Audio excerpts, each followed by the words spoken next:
On this episode of My Friend Show, Deep Cuts, we speak with Kevin Muise. Kevin has been involved in the cannabis industry and has some unique ideas about hash production and the future of cryptocurrency. If you have any additional questions for Kevin, we'd love to get him back on the show. Send those to advice@myfriendshow.com. As always, sit back, relax, and enjoy. Ladies and gentlemen, welcome to another installment of My Friend Show. I'm your host, Don, and today I'm joined by one of my oldest friends, Kevin Muise. Hey, Kevin and hey. I went to high school together. One of the first people that actually talked to me at Ipswich High School. Kevin, as you take your dab there, afterwards, please introduce yourself to the folks at home and on local television. Hey guys, I'm Kevin Muise. As Don said, I'm just an old friend of his since I believe junior year, over Sophomore, yeah. sophomore year. Yeah, that's when I came to Ipswich. Yep, and I knew you as Nacho, and I was Joaquin. Those were our Spanish names in Spanish class. In Don Spanish class. Carlos, shout out Don Carlos. Man, if you are out there, I hope you are doing well. You helped us learn the balance between being classy and being a degenerate. And I really appreciate him for that. That was one of the most valuable lessons, actually. That's so funny you bring that up. I had forgotten about that. But Don Carlos's class, where we drew that inappropriate picture on his board with permanent marker, do you remember that? I don't remember what it was, but I do remember that.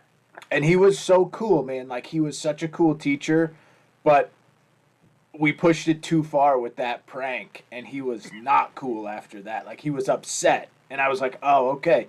I figure out there's a line here. Like, I can't cross that line, and even if I Right. do it with a smile, I'm still gonna get in trouble. So that was such a good lesson. Thank you, Don Carlos. I appreciate that. Thank you, Don Carlos, man. I Yeah, think you it was know a what? dick too. It was a dick on on the board. Man, we were wild. We were wild. So yeah, just a little bit about myself for those who don't know me. Of course, we've been friends a very long time. I've I did a lot of jobs. We had done a lot of the same stuff from restaurant work for years to sales to savage shit. Right now, I live in Los Angeles. I have a company called 800 Pounds Mantra with my buddy Addison, and we do consulting and management in the cannabis world. So we look at the entire industry and we find solutions and we create solutions for the industry. It's been really interesting work the last couple of years, like 2.5 years doing that, and then that's led me into the NFT space, the Web3 space, with some new partnerships that we're about to announce soon. But we can talk about during this. But working in the NFT world at the intersection of cannabis and Web3, um, it's this interesting time that I find myself in. So, yeah. Yeah, but before we go into the future here, I want to go just back to the past. Restaurants and sales and all that stuff is our bread and butter. But how did you get started in the cannabis industry? We've actually had another guest from the cannabis industry on the podcast. But what Yeah, was which your yeah? shout out to Drew, by the way, which maybe a little later I could tell like just a funny thing about his and I interactions through the years and through you and cannabis and all that. But you know, uh, sometime in high school, I just realized that I could buy more weed and sell most of it and keep a little bit for myself. And then after doing that, I realized, oh, I can just not smoke all of my profit and actually just make a profit. Um, so I literally just figured out business. I figured out, how to navigate life through selling weed in like high school and beyond. Um, and I was, fast forward to I think like 2010, and I was living in Arizona, and I was selling uh, like solar door to door in Arizona. I was running teams of door knockers um, for a company that later got bought out by Elon and got absorbed into what's Solar City now. But we were like, boots on the ground running vans. Like I was driving vans full of dudes. I mean, full of really just college kids into neighborhoods and getting them to knock door to door and talk to people and sell solar. And I was The doing, last door to door salesman, dude, are you solar guys and the Kirby guys. Those are the last true, I would say, like hard sale jobs. and bro, Very it's tough. the hardest. I mean, and we could have an entire podcast about just the times guns were pulled on me in Arizona. Like, I bet. Yeah. like it just absolute savagery, right? So I was in Arizona and I had got this really big promotion. I was going to move to California, and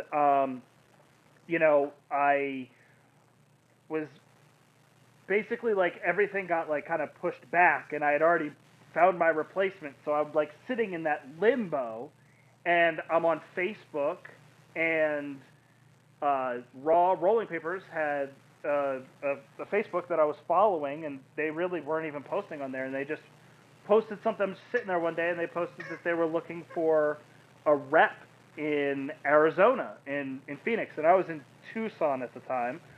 So I drove up and I had an interview, and I met Josh from Raw. Didn't even know who he was because he wasn't like anybody in the scene at all. Um, like in terms of like doing the education and being the personality that he is now.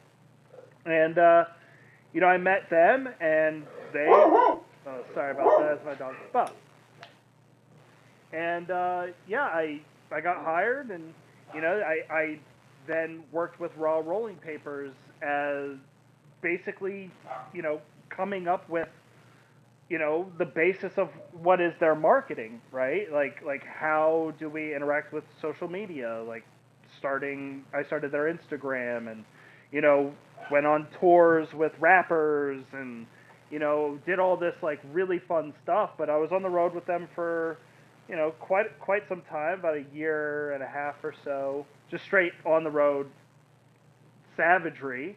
But I met everybody in the industry, like, and it's funny because I met a lot of people who were coming up in the industry just like I was, and now they're all owners of some of the biggest brands out here. And it's just it put me, and like my business partner has the very first cannabis analytics laboratory in the United States. So Oh, like cool. his job was a magnet for what really is business development, which is just just relationships. It's just putting people together, connecting dots. Like you offer this, you're doing that. Like let's do something, right? Like, and that's ultimately like what's gotten me here to this point. But it all started really with Raw Rolling Papers, and doing what I did there. That's where I How cut long my did you teeth. work with them? I can't remember. I think all in it was about like 2 years or so. Like some of it like part time, half time. There was like some time off in that That was the time as wildest well. But concert I've ever been to. That was definitely. You brought me to. what did I bring you to?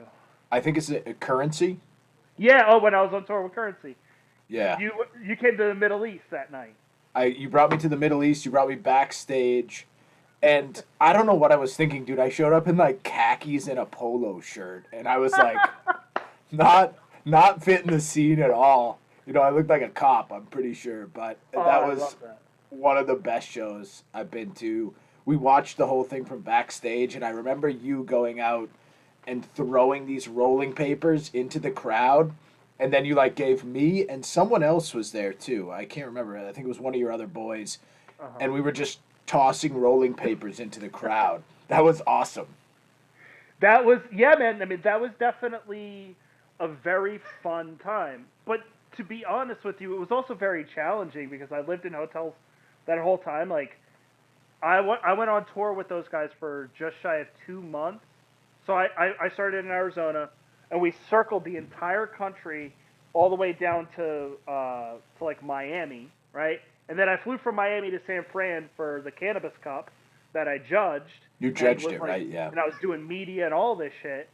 And then I went right back onto the road and literally was, I mean, everywhere. Like I was, part of my job was going to smoke shops in every city that I was in. So I'd hit 3 to 7 smoke shops a day. And that's where I learned like real world analytics and how to like talk to people and find out what's happening. Like how are people consuming things? Like what are people asking for? Or and I realized doing that job that I really just love understanding like consumer behavior, understanding marketing, how to make a big splash, like how to have fun, like there's a lot of stuff that I've done that people don't know like I had anything to do with because I'm not like the ego driven type, like I just want to make cool shit happen. And so when I realized that like I didn't actually need to be upfront, like I really just love building stuff and seeing it work and understanding like reverse engineering, like how can we make really cool stuff for consumers. I'm really finding that that's my lane, so I get to do that with my company, with our company at 800 pounds mantra, and then ultimately I get to that's like the strength that I bring to the Web3 side of things as well. What um what was that music video that you were in that every now and then I find a screenshot and I send you? It was on It was that that tour. it was that night. It was Yeah. that I ended up in some music videos. I think it was for D'Lo the Diamond Man. One of his songs. I can't remember what it was, like a black and white music video. So I remember I walk onto the tour bus because I needed to grab something, and I walk in, and these guys are wilding out, and my buddy Dave Parks, who actually lives here in LA, is my boy. Shout out Dave. He was filming, but he was filming the whole tour, so I didn't know, I didn't think anything of it, and so I'm just like, yeah, what's up, boys? Like, and I just remember one day, like, I didn't know we were doing a music video or anything. You sent me a screenshot from it, and it was the funniest thing. Yeah, And dude, I I, found it. I would look at that and just laugh, just thinking about you finding that and just pissing yourself laughing at I don't when want to we tell you how got to much the time tour. I spent on that too, because it's only like a 3 to 4 second clip. So Yeah, getting YouTube to cooperate for a 3 to 4 second screen grab is not easy, man. I worked for that pic. you worked, and it was beautiful, man. Honestly, yeah, no, but those were like for sure. Like I think some of the most fun times that I had. But I've done like interesting stuff like outside of cannabis as well, like with like a buddy's skateboard company, and like some athletes that I know, like people who do fitness and things of that nature, or even just on a consulting end, work with, it's like, hey, like why don't you try this for a campaign and let people running with it, and I love doing that. Like I I have a lot of ideas, but I can't do them all, and I don't have the bandwidth or the whatever to do it. But like I love giving, like, people's like, hey, why don't you try this or that? And sometimes it works, and sometimes it's good. I love doing that. So after Raw, did you go right into 800 pounds mantra, or was there something in between?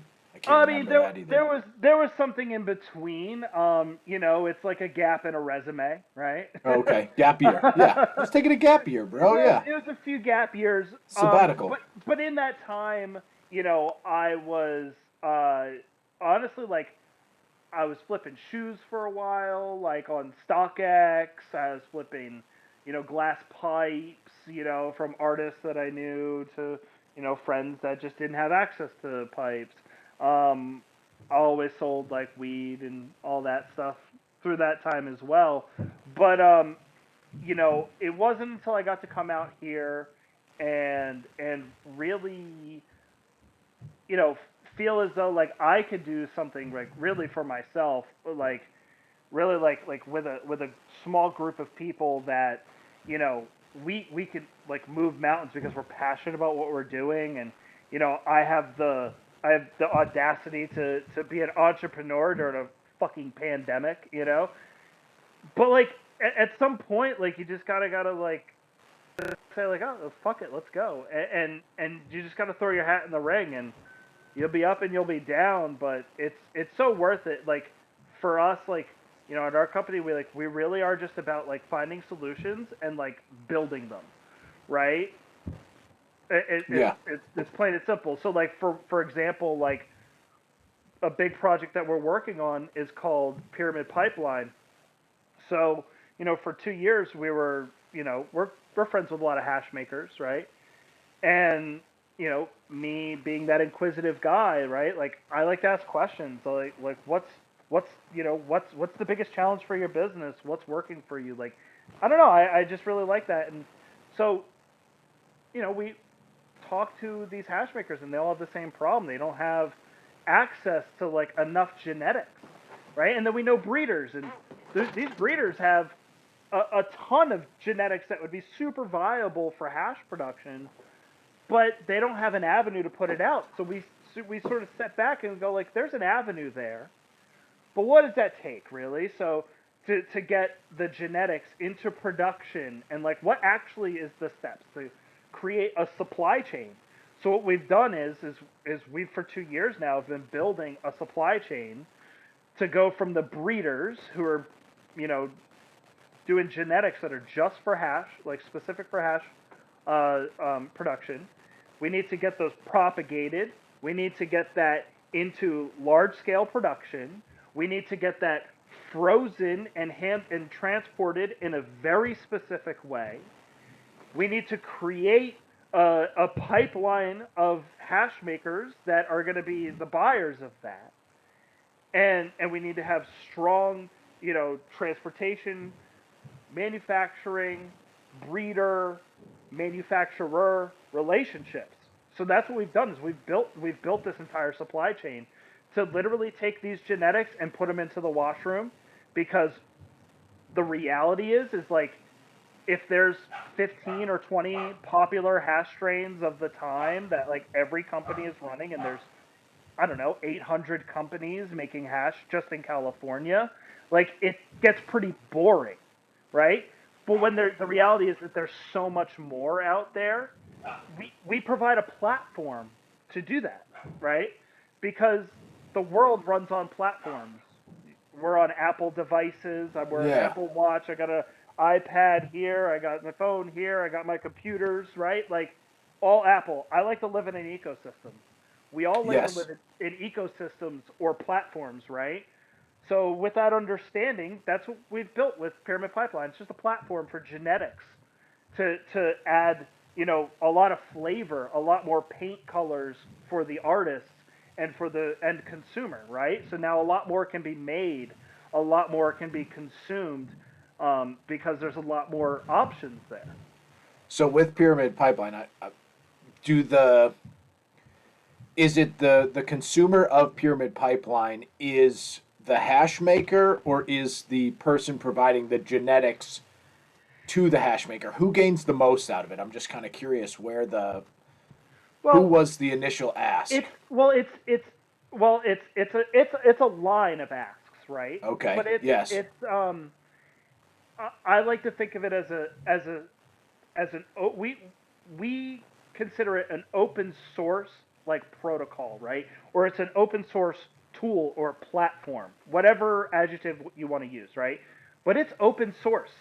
Do you have genetics that you want to get into the washroom because you're making 200 genetics a year, but you're only selling 10? Yeah. Like 10 are making you money, but like really like you need a marketing or an avenue to put them out. So for the breeders, there's a massive amount of potential there to popularize their genetics. We're going to put marketing behind it So like to make stuff move and put marketing efforts there. Like so now that makes sense for the breeder to put in. Our farm partners, they now have more genetics coming in that they can work off of, and that is robust for their business, right? And then they're also getting, now they're diversifying, let's say, their channels of you know of profit, right? Of Now where now they you're source and where they can sell. Yeah. now you've opened up this complete other thing to make money. There's other avenue to make money, right? Revenue streams. Yep. And then the That farms go to producers, right? Like the producers then see no, the we farms do. and So we actually ooh, run. yeah. We run. So we have deep. Addison and my business partner and I, like, we have a deep history of sales, running sales teams, in emerging markets, cannabis, like all sorts of stuff, right? Um, so we really feel best in like building out that sales component, because ultimately we're the ones who are managing the relationships with the hash makers. Yeah. The hash makers, all of them need access to more material, and they need it to be viable, because a lot of them are, they might buy 5 strains from somebody and 2 of them don't wash, like in the test wash. So then they really only have 3, but it's like, I could use 8 strains at 1,000 grams, or however many grams they want per, right? So for them, like, they're really never satisfying their needs, or if they are, they're like loading up on a lot of like the same material that everybody else has, the GMOs and the papayas and the wedding cakes and the popular, like, pretty much Is always that the hit cookie cutter shit? Like I don't smoke hash, bro, at this because at this time at this I'm time sensitive yes. now. Yeah. But those are things that typically, like, always yield well, always have like a distinct nose. It's kind of like the Blue Dream, right? Like, Blue Dream sold like a motherfucker Yeah. in 2005, right? And but Blue Dream's still out there, Yeah. So it's kind of the same way. There's a life cycle for strains, so we're gonna help take all of these strains that are coming in from all these breeders and all these crosses, and we're curating experiences now for the hash maker. It's it's really interesting how much of an undertaking it's been, but what we did was we found that we can just bring in really great partners, because we have really solid relationships with all different types of businesses. So we found the best, like it's open source for the breeders. We found the best, like, propagators and nursery. We found a really amazing set of farms. And then we have all of the hash makers. It's open source. Come in, like, whoever needs. Like, we will keep you up to date with lists. We'll do that. So that's what we're building, and we are basically in the 11th hour of that, Cool. which is Yeah. very exciting. It's been a couple years now, but we really feel like we're building something awesome. Like, that's Yeah. and again, it's a platform. That's all it is. It's a platform. Like, if you provide the platform, watch what people do. Like, watch what people do when they have a platform that's built for them, with them in mind. Exactly. Yeah. And so I think we can do something really, really interesting there, because we know everybody, like, in the like the cogs, like every piece of it, and we know what they need, and we've really been thoughtful about putting the right partnerships together and put everything together for this to happen. So that's very close to launching. Like, we're in the That's a final. very cool project. That's a very niche market, in my opinion. It Coming is. from an outside looking in, very niche market. It sounds like you've done an amazing job of kind of identifying the problems across the supply chain, Yeah. addressing them, organizing them, and then providing a solution, which is like sales and product management 101, which is really awesome. Do you find that are you smoking more hash now than weed? You know what I mean? Like, do you smoke hash More exceedingly more so? hash. You do? Yeah. Exceedingly more hash. And it's honestly it's been that way for the last 11 years now. Like Wow. when I was still working at Raw is when I discovered like dabbing BHO, and I quickly went from like smoking, a quarter a day to smoking 2 grams of BHO a day and no and like smoking a joint a week for like Yeah. 2 years. Um, I now like we work with Grandiflora Genetics, which is like one of the biggest flower breeders, out there. Um, we work with people who are just, I mean, the best weed that's ever been made is around right now. Like, there's a lot of really great like land race stuff that like those of us who were there, like if you smoked sour or strawberry cough in Massachusetts from Western Mass, like in like the early 2000s, like some of that stuff arguably may have been like at the same level, if not better, of like an experience. But right now, like there's just more amazing weed right now than there's ever been. But like with everything else, there's also a tremendous amount of absolute trash garbage bullshit too. So just like how like YouTube opened up and like anybody could become a creator, you're gonna get like the 5 or 10, like you're gonna get the Andrew Schultzes and you're gonna get the Joe Rogans or like whoever like really pops off of The YouTube, My right? Friend Show. Yeah, the The My My Friend Show. Friend Yeah. Show, the next coming, but Yeah. you're also wading through a sea of absolute bullshit now because Yes. everybody can do it. It's always going to happen. Like that's the life cycle of like these types of systems. But I think there's just really amazing stuff happening.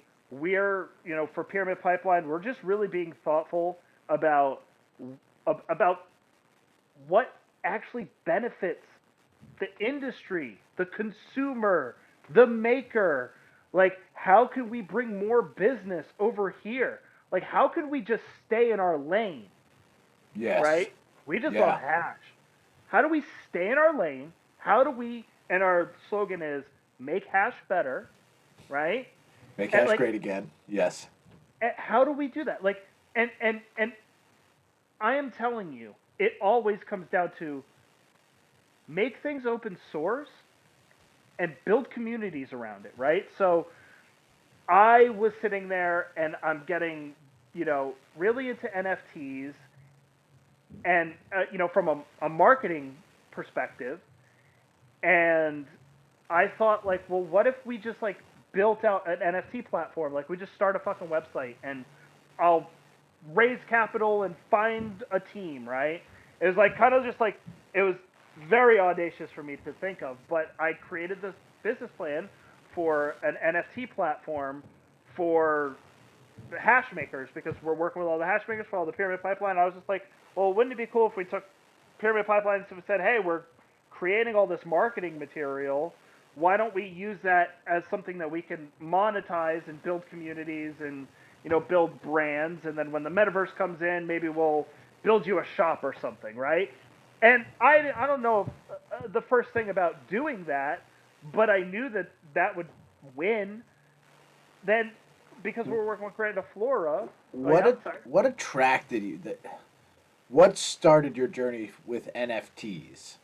I I'm interested to know what you liked about it because I came to it without ever talking to you. I've been got involved in the same around the same time too. What did you like about that space? I'll be honest with you. Like, I wasn't paying much attention, right? Like, so I had heard really, I knew of the concept, right, of NFTs, and I had heard of like crypto punks and like crypto kitties and like those like really, really early ones, right? Yeah, like Like the pixel drawings. 2017, Yeah. 2018.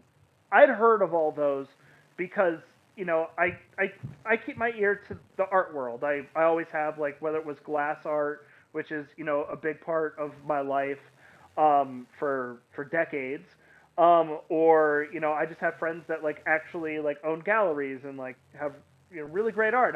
I love art. So I was interested in seeing what artists that I liked, like that were in like street art, were doing with NFTs, and I was like, oh, that's like really cool. I I didn't understand what a smart contract was, right? But I was interested in like what was happening purely from an artistic sense. Then I thought I was thinking about, well, I'm a photographer, I would say a hobbyist, really.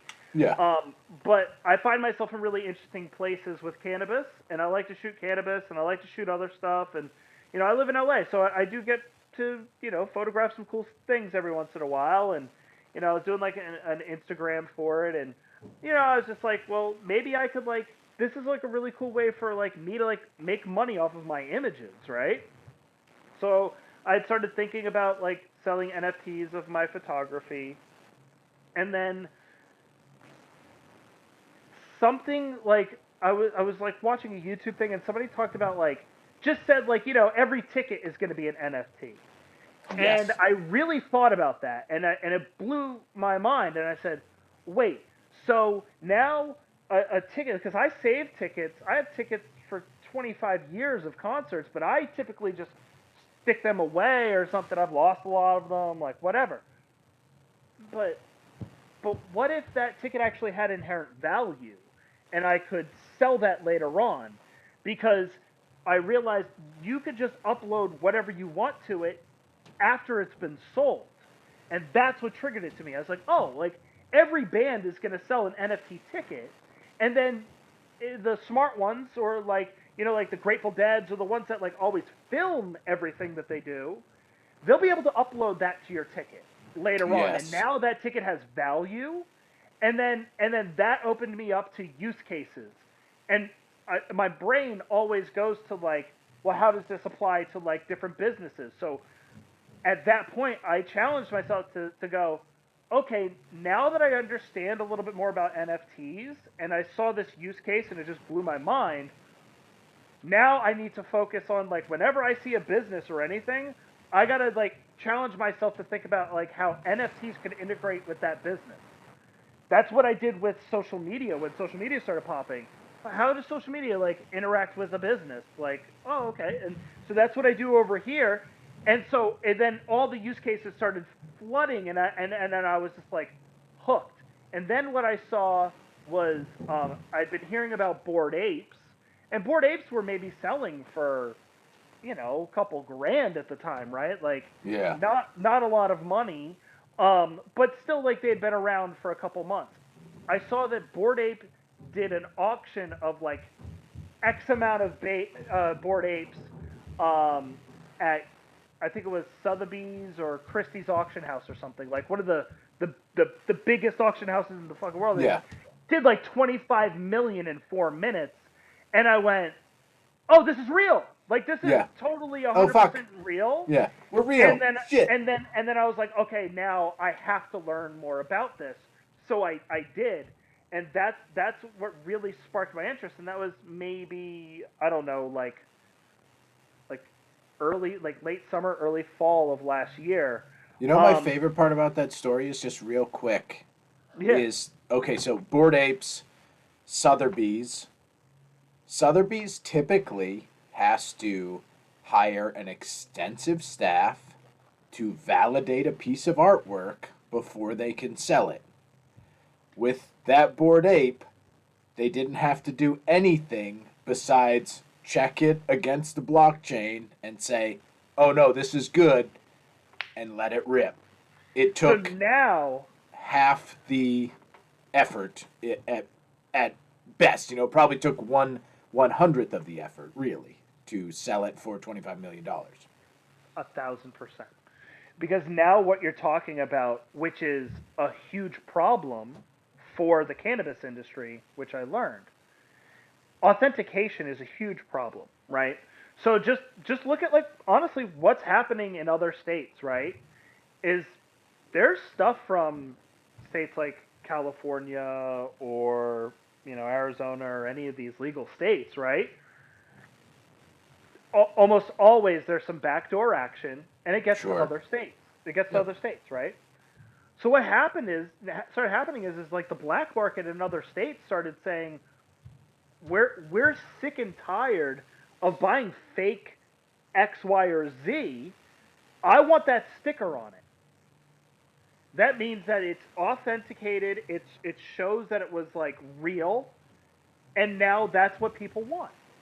I think that will happen with NFTs because I think NFTs will be attached to every product we have in the next 3 years, 5 years. Certainly anything that needs to be validated. So, business contracts, sales, you know what I mean? So, you sold a computer, you sold a Oh yeah, car, like all of those will have some form of digital tracking associated with them. absolutely. Now this is where it gets interesting because it's something that we really can use and benefit as a society from, but it's also like one foot in like the dystopian nightmare future, Yeah, right? yes, And it's yeah. and it's really weird because I am somebody that like, I like Blade Runner's one of my favorite movies of all time. I love like the idea of dystopian worlds. I don't want to live in one, Yeah, but exactly. Yep. it's interesting to be a part of, you know, really pushing forward like the Web3 world because I believe that like we actually could like reach some level of utopia within our lifetime through the use of smart contracts, through automating things. I think that when people say like, like when you're deed and you're this and you're that, like they're very common things that are contracts are now smart contracts, right? That don't change and don't need, you know, teams of people to validate and make sure and blah blah blah. Like it just it I'm telling you, people aren't going to be working these mundane trash jobs that's sucking out their soul because smart contracts are going to literally take away a lot of those jobs. But I actually think there's a really big opportunity because we're entering into a community driven creator economy. Yeah, Like that's really where you're we're hitting headed. it right on the head. There is there you know there's two paths in the woods right now that we can go down. One of them is probably leading towards utopia, at least in I've been involved in the same space as you for as far as crypto is concerned, and I believe in the decentralized aspect of it.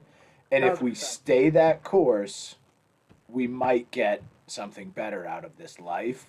But if we go the other way, these smart contracts could be God, dude, imagine your smart contract is your mortgage and it like automatically dings you every X and that your smart contract is your cell phone minutes and shit and it's just it could be this oppressive system and we Well, have I to mean, it could be the baseline infrastructure for a social credit system.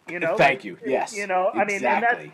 that's that's where things um, you know get tricky. But I think that decentralization is going to win, and I really do think that I do because too, honestly, but because I'm a fucking outlaw, dude. Yeah. but that's the thing is that, and so am I. But people are bucking the system, right? We're seeing the hockey stick effect of crypto because of literally masses of people have lost trust in their government. They have lost trust in their money, their security. Like they've lost trust in their bank account because Yep. our money's being debased at a rate unlike ever before. With the pandemic and everything, people just, even if they know or don't know what the fuck is going on, they know that there's some shady shit going on with the government or whatever, and that's a general, like, it doesn't matter what political party you're affiliated with or if you are at all. That's the general demeanor of most Americans and most people globally. So if we understand inherently that even if we don't know what's wrong, we know there's something wrong with that system, and we can actually have a decentralized money, a decentralized world where we have a say. Like we've been sold this, you know, democracy idea that we have this say, and I'm not saying for people that don't vote. I mean, I think that democracy does exist to some degree, Sure. but not to the ultimate degree. And I think that with a real focus on decentralization, um, you know, I think I think what's bringing us into this decentralized world is what's going to keep us here.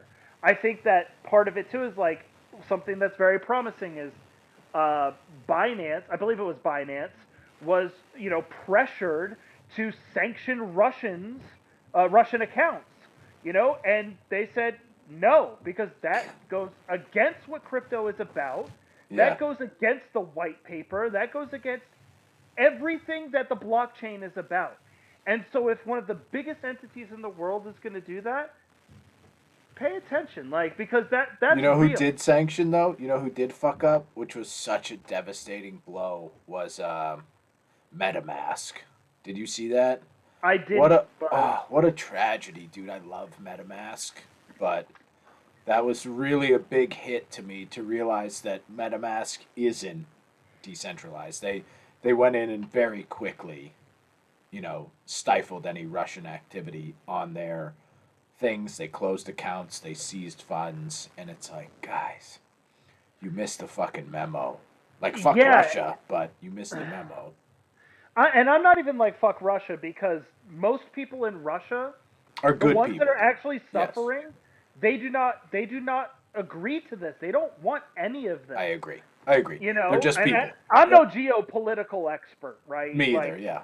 but Yep. I feel as though it seems as though most of those people really don't. Even a lot of the oligarchs didn't go for it, like and bucked Putin, and I think we don't. There's a lot of information that I'm absolutely sure that we're not getting, you know, but you know, I do I don't say fuck Russia because I think the I know. people of Russia are getting a raw deal.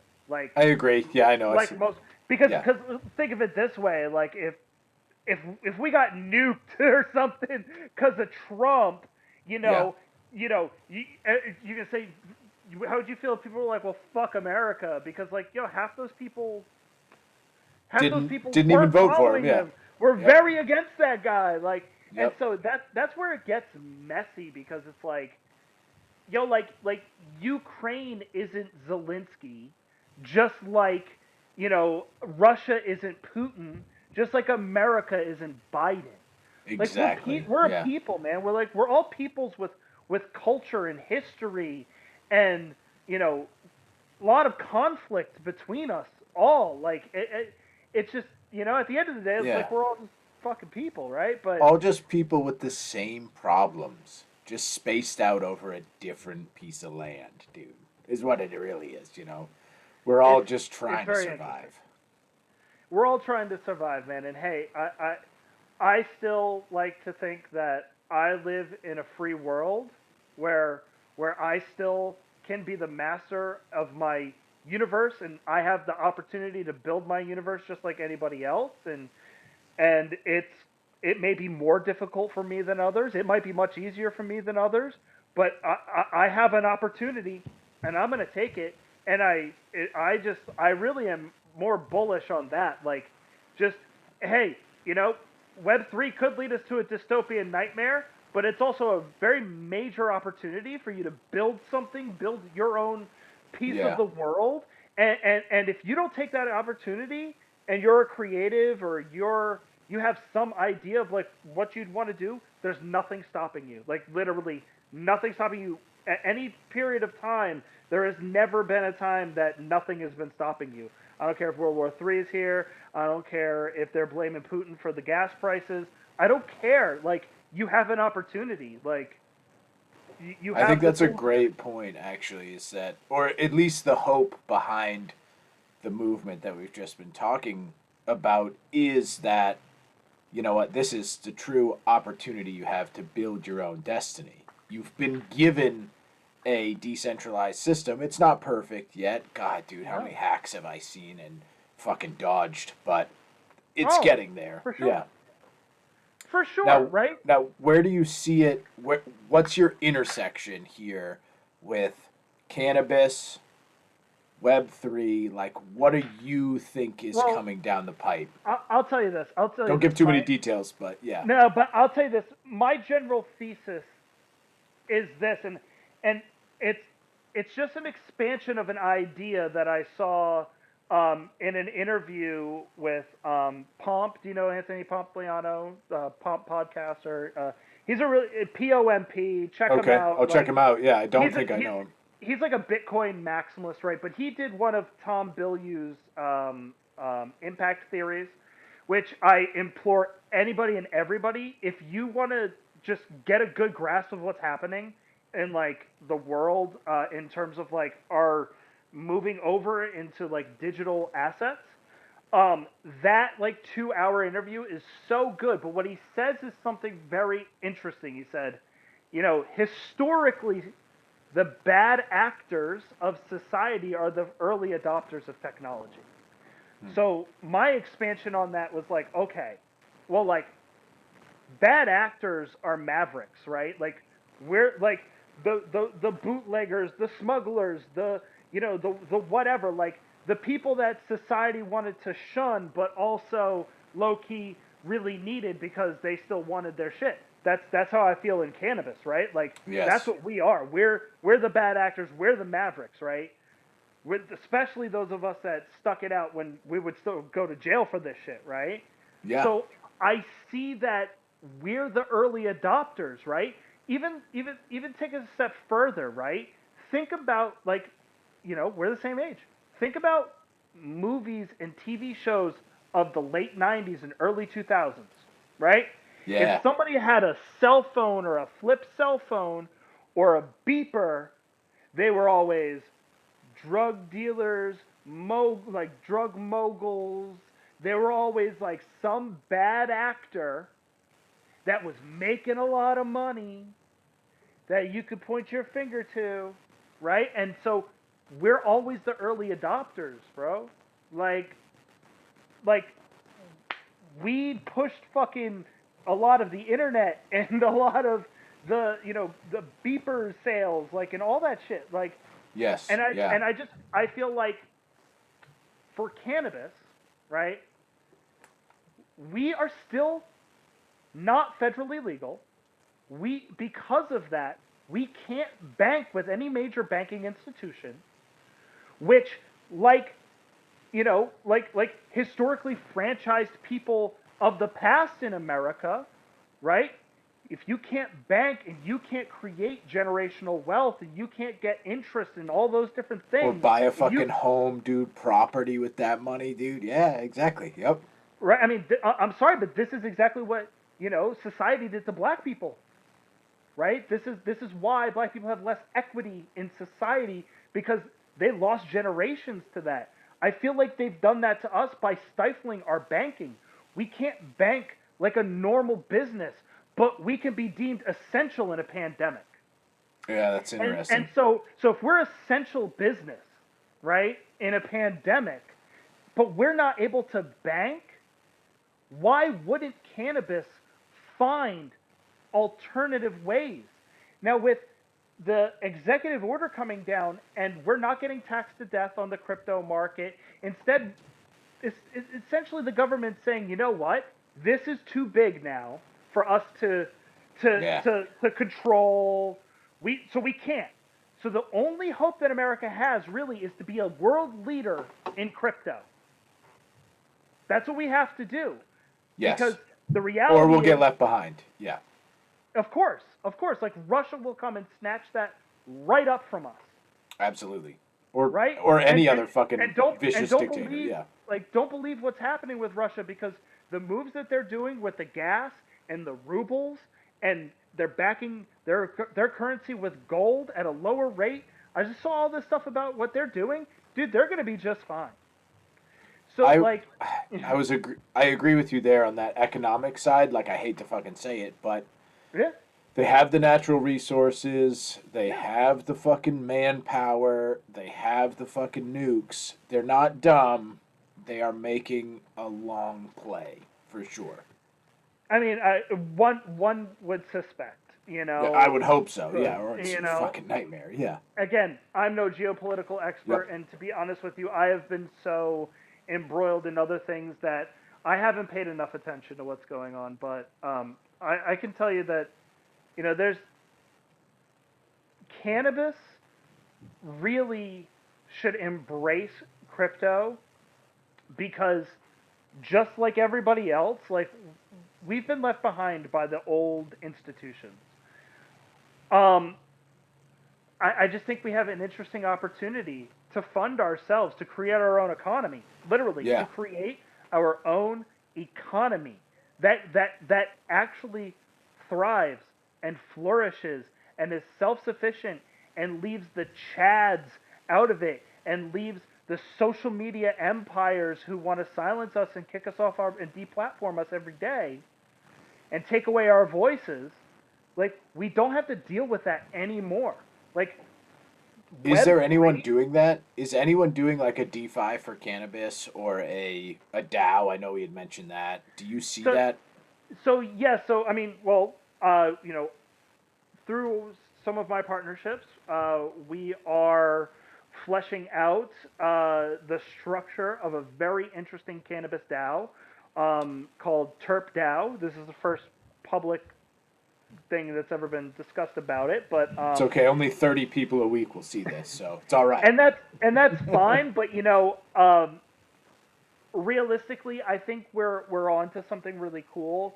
Um, I do too. Let me know more about that as it and, comes and, out.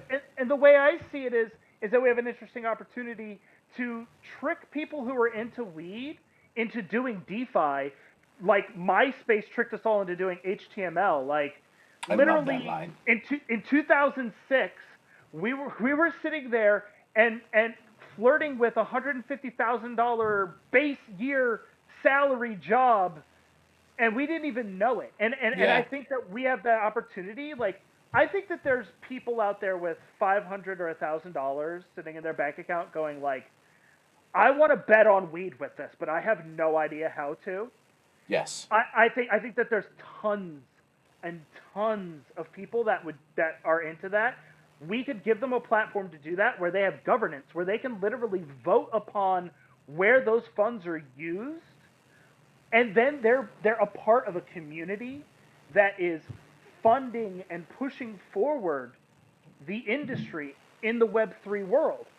So I Yeah. think I think people are looking for that because I think people are, I would say we're kind of fatigued as a society when it comes to the massive amounts of behavior modification from like Web 2 social media, right? Yep.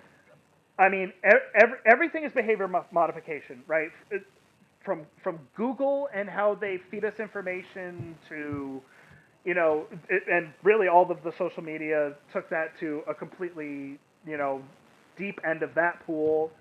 Um, to how Amazon has changed how we buy and how we consume literally everything.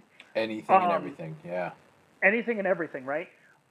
That is all at its core behavior modification, right? So the 10-year social media behavior modification experiment, I think, has fatigued a lot of people. I think people are just kind of like we're just like mindlessly droning through Instagram now, and I think that dopamine hit has lost its Yes. punch Yep.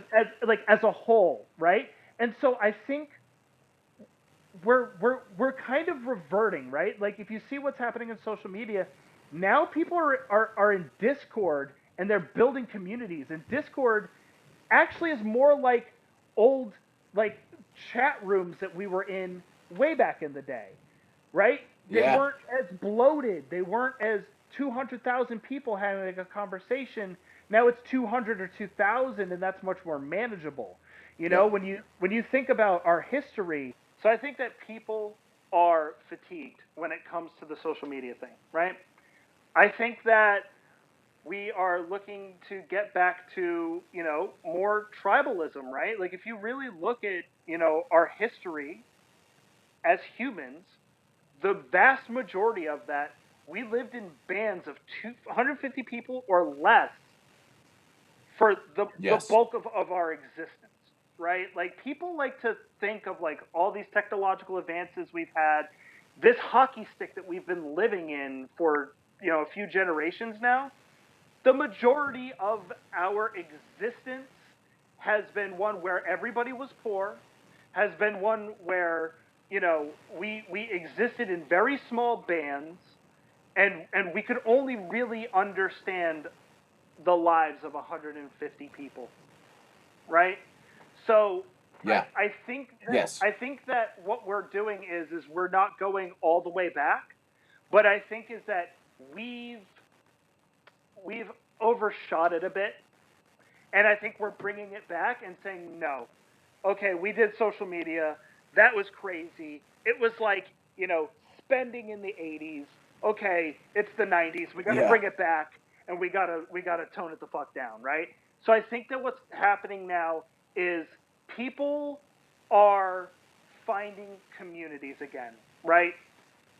Yes. And well, Facebook has destroyed everything that it had in community building by, you know, through a number of different avenues that they had gone. But they had really destroyed, and they were really great about building communities, right? Yeah. That was their thing. That really was their thing. So I think, sorry, my headphones went out. Headphones are fighting you right now. My headphones just died on me. So how very professional of me. So I think that what's happening now is, you know, uh, video game culture is really huge. So you know, streaming platforms like Twitch, you know, Yeah. YouTube, right? So we have a society that's conditioned on gaming. So you see like the gamifying of finance, like play to earn, um, Yes. is Yeah. a huge sector that's coming up, right? I think that people are kind of over like the whole like I'm coming into a platform and I'm just really grateful to be here. Now we're realizing that we can build them, right? I like to say that like in like 7 years, 3 years, I don't know when, but like a kid is going to be able to build a blockchain and an NFT platform on his cell phone in like an hour sitting in his bed on a Saturday morning. Technology will get Yes. there, right? And I think that like that's kind of like what's happened already, like with the Web 2 stuff is like we really can build almost anything now, and we're realizing that we don't need the Facebooks and the Instagrams and these overbloated things that are, like I said, they're modifying our behavior. And I think people are just yearning for like organic communities that they can be a part of. And so I think that that's, you know, that's where this is going. Like Yeah. this is where it's at, man. I think that people would rather feel like they're a part of a lot of like smaller clubs, you know, than they are in this big ocean, you know. It's very interesting. I see it as like we kind of overshot it a little bit with social media, and Yeah. I see exactly what you're saying there. Is I do see that reverting back to community driven. People miss the fact that they were part of something. yeah, They realize that they are a people realize that on social media they are a commodity. You are a crop at that. You know, you are being farmed on this platform, and they're starting to come back to when it's like Discord, free, you're which you the mentioned. product, right? Exactly. They, If anything's they free, say, and it's you're the true. product. It's Very your true. data, and like, you know, I mean, like his whole thing was like, listen, guys, like you should be making money off of your own information and you should be in control of whether or not that happens. This is like how we do that as a society. Yeah. Sorry, I gotta take this dab here. Okay, take that dab. Well, we've hit an hour, dude, and I knew this would happen. Like, you and I could probably... You can't hear? Can you hear me? I can't hear you. Okay, well, 1 second. What I'm going to say is you and I we've hit an hour, and you and I have, we could probably go on forever here, but I want to say,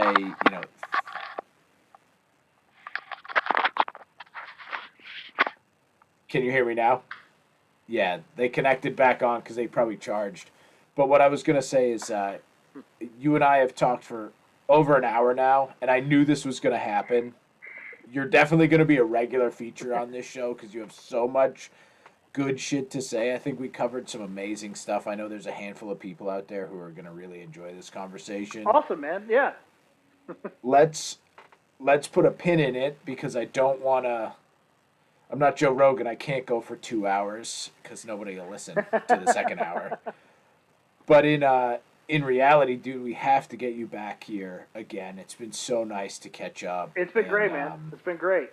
Don, you're one of my favorite people on the whole fucking planet, dude. And like, I really like some of the best conversations I've ever had in my life were with you. So I would jump at the opportunity to do this with you anytime. I think, we really should, just to kind of plug the Twitter, like, my friend's show has a Twitter. Go follow them. I have a Twitter. It's Kevin Lives Life. That's also my Instagram, right?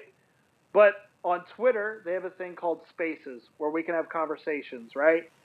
Don and I are thinking about extending these conversations over to Twitter Spaces. And maybe we can, you can jump in and if you want to come and talk some bullshit with us and, talk about some really crazy stuff, like, because we could go on for hours about all sorts of topics. It could be a lot of fun, man. And I want to do it with you. Where can people, before we log off, where can people find out more about you? Me? I mean, I have a LinkedIn. My name's Kevin Muise. I'm, like I said, I'm at Kevin Lives Life on pretty much all social media, from Discord to Instagram.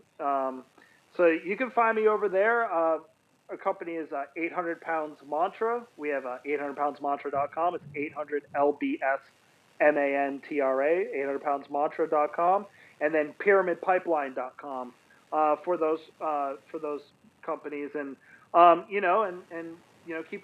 keep your ear to what we're doing, because we're going to be announcing our Web3 cannabis tools that are coming up, like the DAO and an NFT platform and a blockchain. So, a lot of marketing coming up for that pretty soon.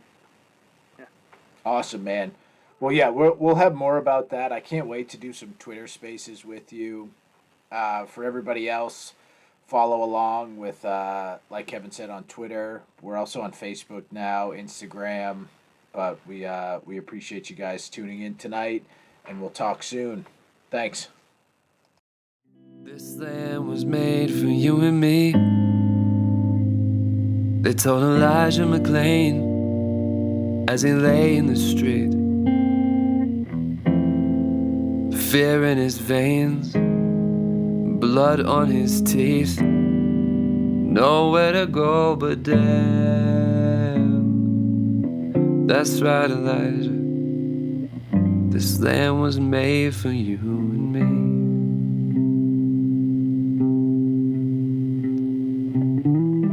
This land was made for you and me. Set in a Texas draw from a leather seat. Protesters swarming outside in their funny pink hats, bawling their eyes out, yeah. Don't worry, ladies, this land was made for you and me.